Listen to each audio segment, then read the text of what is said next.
షౌలు నడిపించిన ఒక ప్రార్థనలోనికి ఆహ్వానించిన షౌలుని ఆ రాత్రి అభిషేకించి ఇశ్రాయేలుకి రాజుగా దేవుడు చేశాడు. గొర్రెల వెనక తిరిగిన దావీదుని పిలిచి సహోదరుల తల మీద ఇశ్రాయేలుకి రాజుగా చేసిన ఒక దేవుడు ఉన్నాడు. హల్లెలూయా. అలాగే అయితే ఈ ఉదయకాలం ఆరాధనలో పాల్గొంది మీరు దేవుని సన్నిధానంలో కూర్చుండే మమ్మల్ని కూడా దీవించడానికి ఆ దేవుడు సమర్థుడు.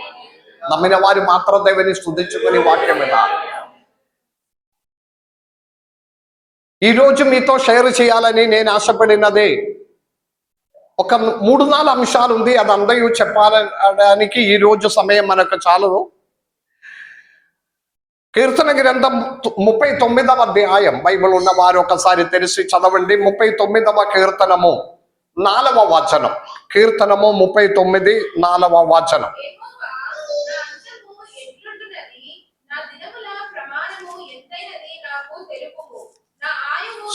సరిపోయింది. మరి ఒక్కసారి కూడా రిపీట్ చేసి చదవండి. యెహోవా నా అందము ఎట్లు ఉంటుందని, నా దినముల ప్రయాణము ఎంతైనదని నాకు తెలుపుము. నేను ఇక్కడ వాక్యం చెప్తున్నారు, మేడ్సి అక్కడ చెప్తున్నారు. దేవునికి స్తోత్రం.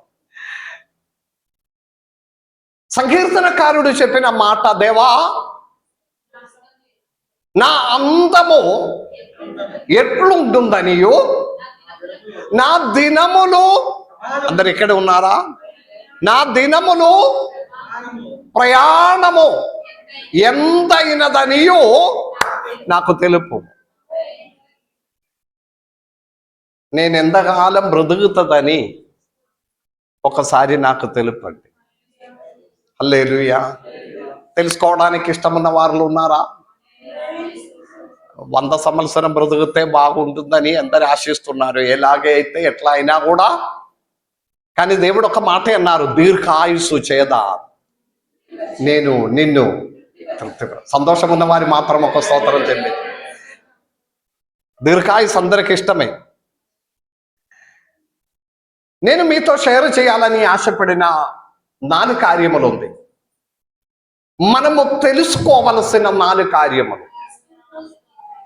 తెలియకుండా ఉన్న దానినే తెలుసుకోవలసిన 4 కార్యములు ఉంది. ఒకటి, మనము ఎవరు అని తెలుసుకోవాలి. హల్లెలూయా.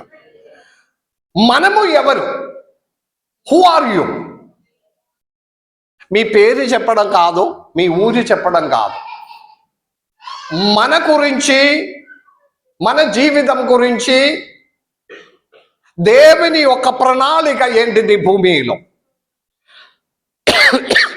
దేవా నేను ఎంతకాలం బ్రతుకుతుంది, నా లైఫ్ ఎలాగే ఉంటుందని ఒక్కసారి నాకు తెలుపుము. సంకీర్తనకారుడు ఒక ప్రార్థన. మనము ఈరోజు ఆలోచించవలసినది, మనము ఎవరు? Praise the lord. మనము ఎవరని తెలుసుకోవాలి.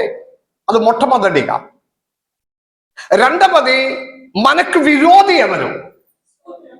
విరోధి ఎవరైనా ఉన్నారా? మీ పొరుగు వారు, మీ చుట్టాలు, మీ ప్రియుల గురించి చెప్పకండి, వారు కాదు. యథార్థంగా మీకు విరోధి ఎవరు? మీకు శత్రువు ఎవరు? ఎవరైనా ఉన్నాయా? నాకెవరు శత్రువులు ఎవరు లేదు, నేను ఫ్రీగానే ఉన్నా. కానీ ఉన్నాయి. హల్లెలూయా. మూడవది, దేవుడు ఎవరని తెలుసుకోవాలి. హల్లెలూయా. మనము నమ్మిన ఆ దేవుడు ఎవరు? యేసయ్య దేవుడని ఉట్టిగా పేరు చెప్పడం కాదు, ఎలాంటి వాడు? ఆ దేవుడు మిగిలిన దేవతల కంటే అన్నిటికంటే ఎంత తేడా ఉంది, ఎంత గొప్పగా ఉంది. హల్లెలూయా. హల్లెలూయా. మూడవది, మన అంతమేళ జీవితమునకున్న శిక్ష, పాపమునకున్న శిక్ష ఏంటిది? దేవుని మాటకి లోబడకుండా, దేవుని మాట అనుసరించకుండా మనము సంచరించిన ఎడల మనకున్న శిక్ష ఏంటిది అది కూడా మనము తెలుసుకోవాలి. ఇప్పుడు 3 కార్యం చెప్పాడు, అనికేందుకు చెప్తుంది ఇప్పుడు 3 కార్యం. హల్లెలూయా. 4వది నిత్యత్వం, ఇటర్నిటీ, నిత్యమైన ఒక జీవితం, దాని గురించి కూడా తెలుసుకోవాలి. ఇప్పుడు ఎన్ని కార్యములు తెలుసుకోవాలి? మనం ఎవరు, మన దేవుడు ఎవరు, మన పాపమునకు ఉన్న శిక్ష ఏంటిది, మన విరోధి ఎవరు, నిత్య జీవం గురించి. హల్లెలూయా. మన క్రైస్తవ జీవితంలో మనము తెలుసుకోవలసిన ప్రాముఖ్యమైన 4-5 విషయాలు ఇది. అదందరూ ఈరోజు నేను చెప్పడం లేదు, వినాలే, గ్రహించాలని ఉండే వచ్చే వారం కూడా రావాలి. దేవునికి స్తోత్రం. సాధారణంగా ఒక మెసేజ్ మొత్తం చెప్పడానికంటే 2 గంటలు కావాలి. పోయిన ఆదివారం నేను అంతర్గామిలో వాక్యం చెప్పి ముగించిన తర్వాత సంఘస్థులు కొందరు ముందుకు వచ్చి, యవనస్తులు, అయ్యగారండి మీరు పోయిన వారం చెప్పినది సగం చెప్పి ముగించినాము, ఈ వారం మీరు కొత్త విషయం చెప్తున్నారు, పోయిన సంవత్సరంలో వాక్యం కంప్లీట్ చేయలేదు కదా, అదొకసారి వినాలని ఉంది. దేవునికి స్తోత్రం. అందరు రాదు, కొందరికి అన్ని అర్థం అవుతుంది. అన్ని అర్థమైన వారికి ఏ డౌట్ లేదు, ఏమి అర్థం కాలేని వారికి కూడా ఏ డౌట్ లేదు. కాబట్టి అందరు అర్థమైన వారని నేను అనుకున్నారు, మీరు ఏం అడగకుండా వెళ్ళిపోతున్నారు. మాకు అన్ని అర్థమైంది పాస్టర్ గారు, కాబట్టి ఏం అడగడానికి వీలు లేదు. ఎనివే, దేవునికి స్తోత్రం. Who are you? మీరెవరు? మీరు పేరు చెప్పడానికి కాదు, మీ జోలి, మీ పని చెప్పడానికి కాదు. 39వ కీర్తనం 11వ వచనం ఒకసారి చదవండి.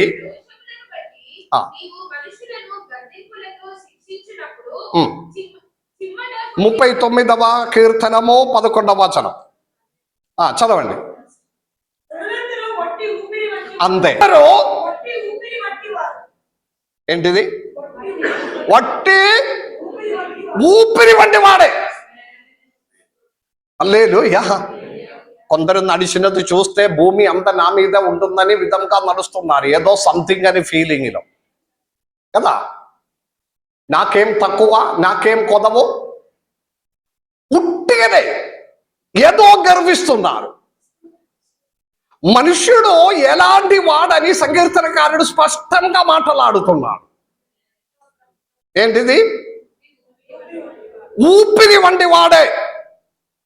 అంటే ఒక బెలూనిలో గాలి కొట్టిన తర్వాత ఒక సూచితో అది పొడిగిస్తే పటే అని అయిపోయినట్లుగా ఉంది మనుష్య జీవితం.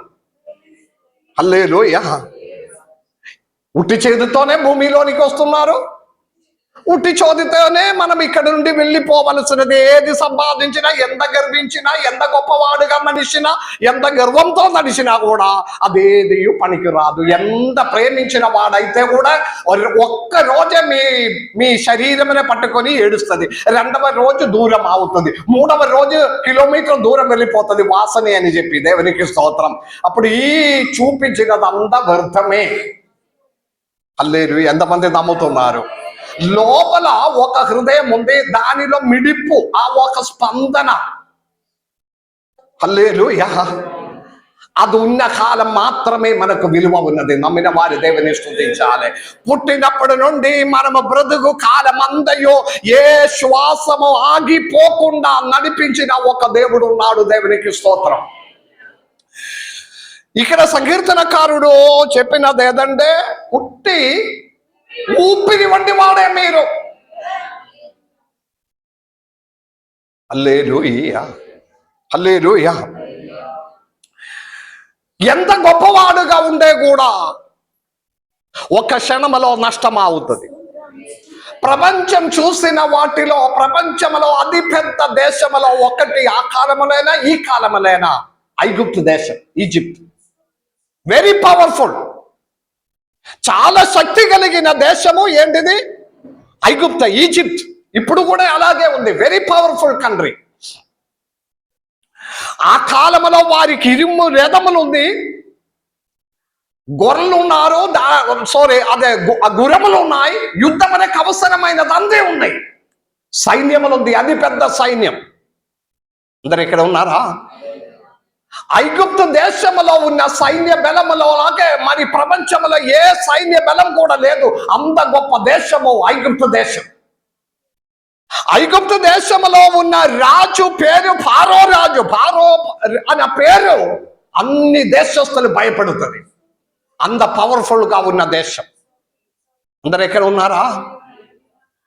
ఏమి తెలియలేని బానిసలుగా నడిచిన వారు వెనక యుద్ధమనక బయలుదేరి దినములు దాటినప్పుడు ఎర్ర సముద్రములో వారందరూ చచ్చిపోయారు. ఎవరు చచ్చిపోయాడు? ఫారో తన సైన్యము, ప్రపంచంలో అతిపెద్ద సైన్యమైన ఫారో సైన్యం, ఐగుప్తు సైన్యం ఎర్ర సముద్రములో వారు చచ్చిపోయారు. నిర్గమకాండం 4వ అధ్యాయం 30 వచనములో ఒకసారి చదివితే, నిర్గమకాండం 4వ అధ్యాయం 30 వచనం, ఆ దినమున ఐగుప్తుల చేతిలో నుండి ప్రైజ్ ది లార్డ్. ఒక హల్లెలూయా చెప్తావా? మీకు విరోధిగా ఎంత గొప్పవాడుగా నిలబడినా, ఎంత పెద్ద సైన్యం నిలబడినా, వారి చేతిలో నుండి మిమ్మను, మీ కుటుంబమనే, మీ పిల్లలనే విడిపించిన ఒక దేవుడు ఉన్నాడు. హల్లెలూయా.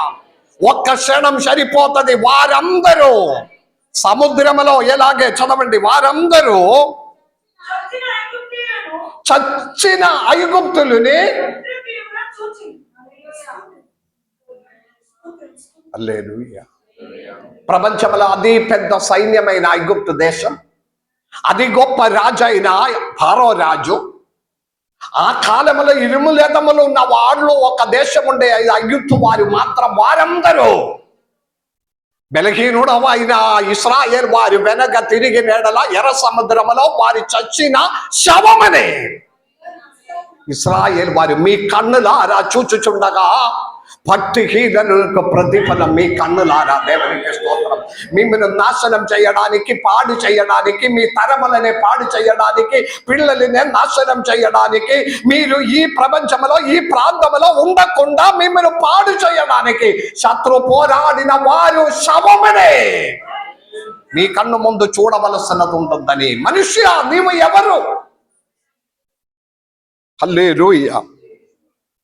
దేవుడు తన ఆత్మనే మనకు అనుగ్రహించి, దేవుని యొక్క ఆత్మనే మనకు అనుగ్రహించి, భూమి యొక్క అంశమనే మనలోనికి కలిపి మట్టితో తయారు చేసి భూమిలోనికి మనుష్యనే పంపించినప్పుడు దేవునికి ఒక ప్రణాళిక ఉంది. మనుష్యుని ఎడల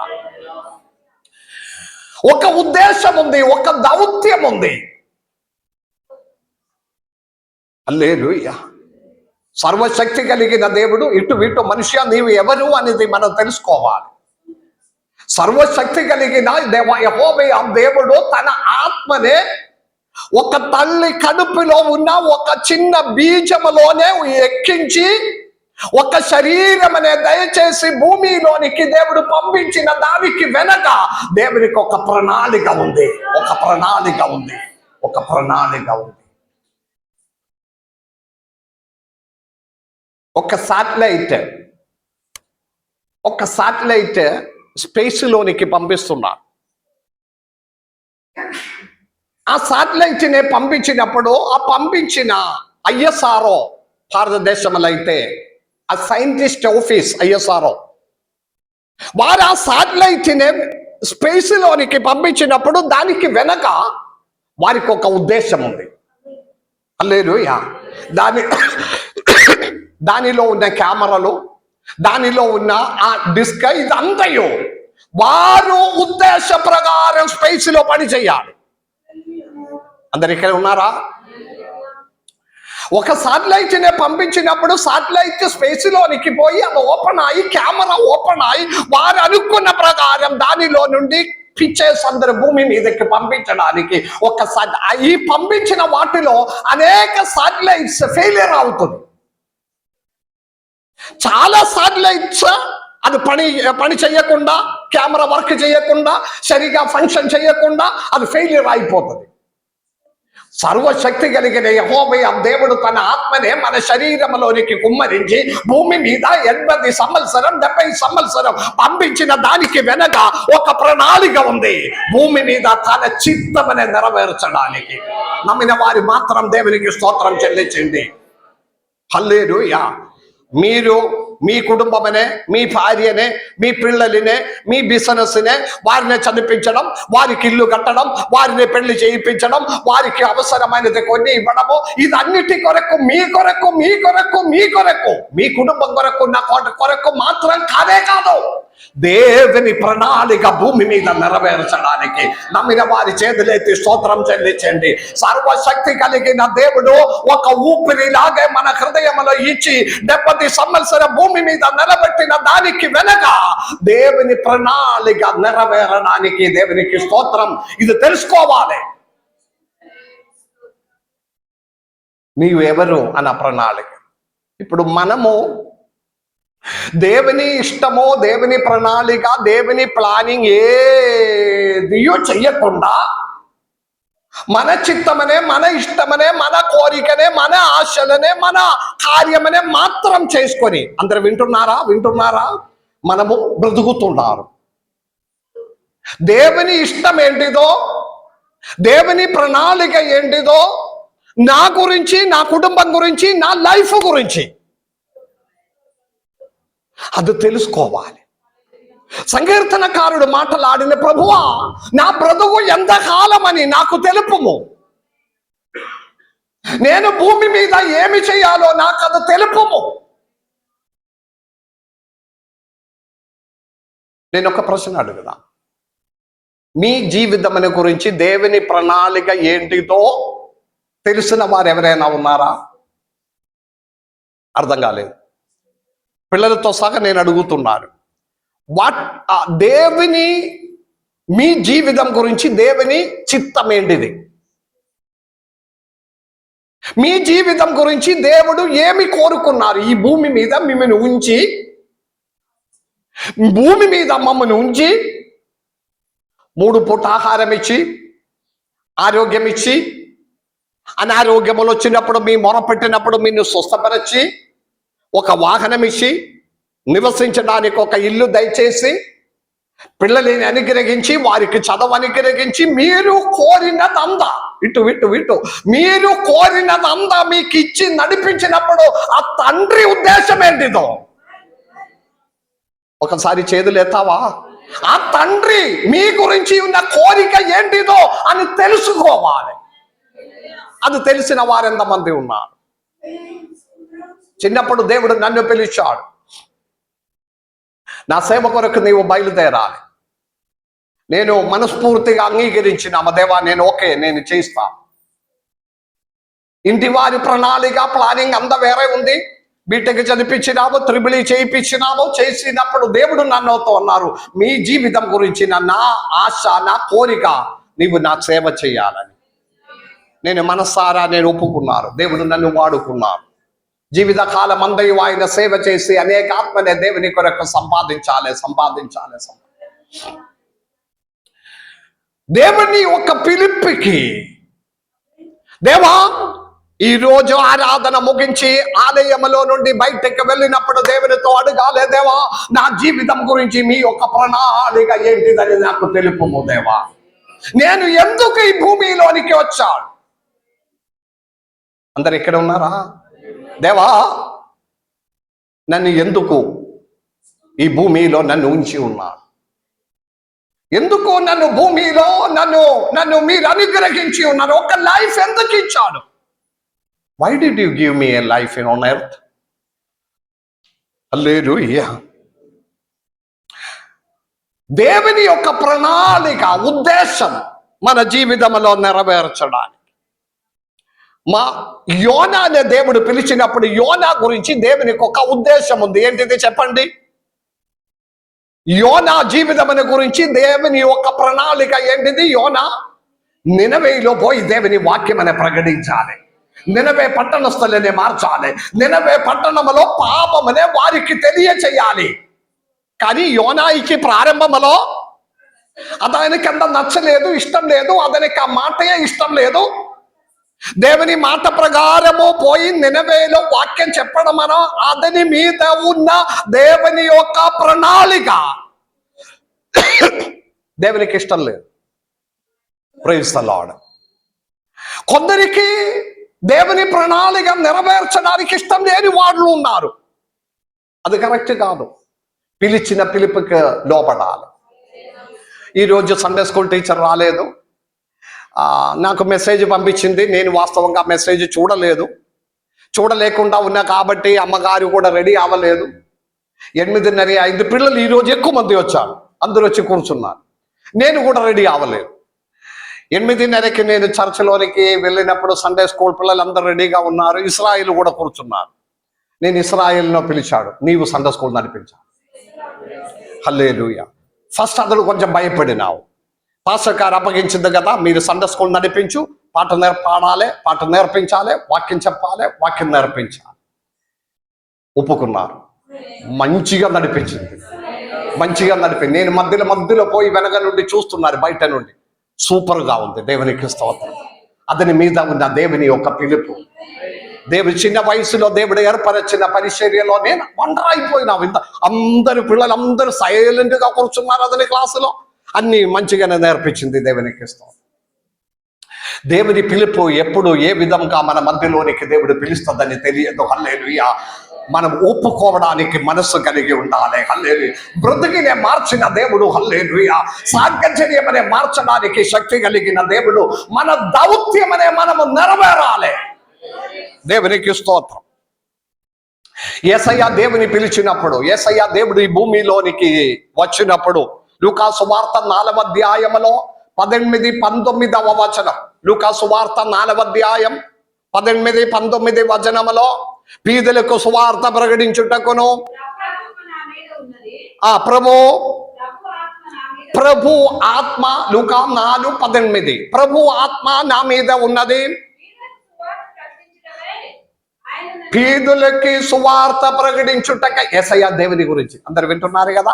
యేసయ్య దేవుని గురించిన ప్రణాళిక ఏంటిదని.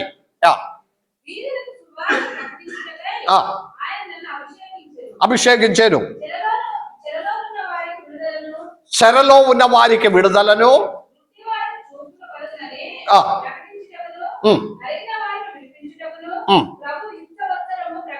ప్రకటించుటకును ఆయన నన్ను.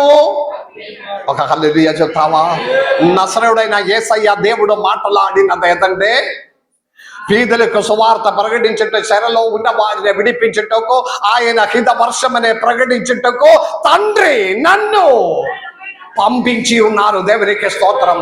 ఒక దౌత్యములతో, ఒక ప్రణాళికలతో పరలోకపు తండ్రి అయిన దేవుడు తల్లి కడుపులో పిండ మనం పుట్టక మున్పే మన మీద ఒక ఉద్దేశములతో భూమి మీదకి పంపించిన వారము. హల్లెలూయా. ఫెయిలియర్ ఆగిన సాటిలైట్ లాగే, ఫెయిలియర్ అయిపోయిన సాటిలైట్ లాగా చాలా మంది ISRO ఉద్దేశం ఏంటిదో తెలియకుండా ఫెయిలియర్ అయి నష్టమైపోతున్నారు. దేవునికే ప్రయోజనం లేకుండా ఈ భూమి మీద నుండి విడిపోతున్నారు. వారు సొంత కుటుంబం గురించి, సొంత పిల్లల గురించి, సొంత బిజినెస్ గురించి, తన ఆస్తి పెంచడానికి కష్టపడడం తప్ప పంపించిన తండ్రి యొక్క ప్రణాళిక 1% కూడా చెయ్యకుండా భూమిని విడిచిపెట్టిన వాడు ఉన్నారు. ఈ ఉదయకాలం ఆరాధనలో పాలు పొందిన దేవుని బిడలారా, దేవుడు మాట్లాడినది శ్రద్ధగా వినండి. మీ జననమును గురించి దేవునికి ఒక ప్రణాళిక ఉంది. హల్లెలూయా. అది నెరవేరాలి. హల్లెలూయా. అపోస్తలుడు పౌలునే దేవుడు పిలిచినప్పుడు పౌలుతో అన్నారు, సర్వజనమునికి సాక్షిగా మారడానికి నేను నిన్ను ఒక సాధనంగా, అన్య జనులు సువార్త వినడానికి, ఇటు అన్య జనులు సువార్త వినడానికి నేను నిన్ను ఒక సాధనంగా, హల్లెలూయా, నేను నిన్ను ఉంచి ఉన్నాను. మీరున్న చోటులో దేవునికి సాక్ష్యంగా మారాలి. మీ పని చేసిన చోటులో దేవునికి సాక్ష్యంగా మారాలి. హల్లెలూయా, హల్లెలూయా. ఉన్న చోటులో, ఉన్న స్థలంలో, ఉన్న ప్లేస్లో, కాలేజ్ కావచ్చు, స్కూల్ కావచ్చు, మీరు ఉన్న ప్లేస్లో దేవుని ప్రణాళిక నెరవేరడానికి మనుష్య నీవు ఎవరు అని తెలుసుకోవాలి. మన జీవిత ఉద్దేశం ఏంటిదో అన్నది తెలుసుకోవాలి. 2వ సమూయేలు గ్రంథం 9వ అధ్యాయం 8వ వచనములో, 2వ సమూయేలు గ్రంథము 9వ అధ్యాయం 8వ వచనములో, దావీదు ముందు వచ్చిన మెఫీబోషెత్ అని ఒకడు, దావీదు రాజుగా సర్వ సైన్యమనే సర్వ చుట్టుపక్కన ఉన్న సర్వ దేశముల మీద యుద్ధం చేసి విజయం పొందిన దావీదు రాజు. అందరు ఇక్కడ ఉన్నారా? ఒక ఆజ్ఞ ఇచ్చాడు. దేవుని దయ చూపించడానికి ఇటు దావీదు రాజు పెట్టిన ఆజ్ఞ, నేను దేవుని కృప కరుణ చూపించడానికి సౌలు గ్రహములో ఇంటి వారిలో ఎవరైనా మిగిలి ఉన్నారు. అందరిని చంపేసింది. సౌలు జోనాథన్ చనిపోయాడు. చివరిగా దావీదు చెప్పిన ఒక మాట, దేవుని కృప చూపించడానికి సౌలు ఇంటిలో ఎవరైనా మిగిలి ఉన్నాయా? అందరు ఇక్కడ ఉన్నారా? దేవుని కృప ఆగిపోయిన కృప కాదు దేవుని బిడలారా. మన ఎడల ఉన్న కరుణ కటాక్షం ఎప్పుడు కూడా ఆగిపోయినది కానే కాదు. దేవుని కృప చూపించడానికి సౌలు గ్రహములో ఎవరైనా మిగిలి ఉన్నాడా అని అడిగినప్పుడు షీబా అన్న ఒక దాసుడు అన్నారు, మెఫీబోషెత్ 2 కాలు వంకిపోయి నడవలేనినా ఒకడు ఉన్నాడు, అతడు పేరు మెఫీబోషెత్. దావీదు అన్నారు, వెంటనే అతన్ని తీసుకురండి అన్నారు. అతని సైన్యం పోయి మెఫీబోషెతునే చాలా దూరం నుండి బండి ఎక్కించి దావీదు రాజు ముందు తీసుకువచ్చినప్పుడు నడవలేక కింద పడి ఉన్నారు మెఫీబోషెత్. దావీదు రాజు అన్నారు, దేవుని కృప నేను మీ మీద చూపిస్తా. మీ తండ్రి అయిన సౌలు రాజుకున్న ఆస్తి అంతయు నేను మీకు ఇస్తున్నాను. ఈ రోజు నుండి నా బల్ల మీద నీవు భోజనం చేయాలి. అర్థమైన వారు దేవుని స్తుతించాలి. అప్పుడు ఈ మెఫీబోషెత్ చెప్పిన ఒక మాట ఉంది దావీదు రాజుతో, రాజు, చచ్చిపోయిన కుక్కల వంటి నేను, చచ్చిపోయిన కుక్క వంటి నన్ను ఏడల మీ ఇంత కృప చూపిస్తున్నాడా? మన స్థానం ఏంటిది దేవుని బిడలారా? మన స్థానం ఏంటిది? చచ్చిపోయిన కుక్కకి సమానమే. యేసయ్య దేవుడు ఆ స్త్రీ తన వెంబడి ఏడుచుకొని నడిచి కుమార్తె కొరకు ఏడిచినప్పుడు యేసయ్య దేవుడు ఆ స్త్రీనే పిలిచినది. పిల్లలకున్న రొట్టె తీసుకొని కుక్క పిల్లలకి ఇవ్వడం యుక్తం కాదు, మీ కుక్కకి సమానంగా ఉంది.